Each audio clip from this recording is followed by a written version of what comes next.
நாங்க ரொம்ப சீக்கிரமாவே பஸ் ஸ்டாண்டுக்கு வந்துட்டோம். இதுதான் நாங்க புக் பண்ணியிருந்த பஸ்ஸு. 11:00 பஸ் கிளம்பும்னு சொல்லியிருந்தாங்க. ஆனா 11:30 ஆயிடுச்சு. எங்களோட லக்கேஜஸ்லாம் எடுத்து உள்ள வச்சாச்சு. ஸ்ரதனை இப்பதான் ஃபர்ஸ்ட் டைமா நாங்க ஊருக்கு பஸ்ல கூட்டிட்டு போறோம்.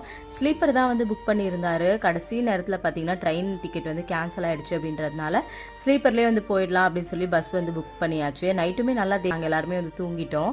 காலையில் எந்திரிச்சு இப்படி ரிவர்ஸில் வண்டியெல்லாம் போகிறத பார்த்த உடனே ரொம்பவே ஹாப்பி ஆகிட்டான்.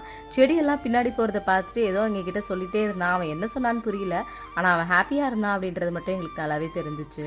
பஸ் பார்த்தீங்கன்னா காலையில் 7:00 ரீச் ஆகிடும்னு சொல்லியிருந்தாங்க. ஆனால் ரீச் ஆகிறதுக்கு பார்த்தீங்கன்னா 10:00 ஆகிடுச்சு. காலையில் கொஞ்சம் எந்திரிக்கும் போது ஜாலியாக தான் இருந்துச்சு.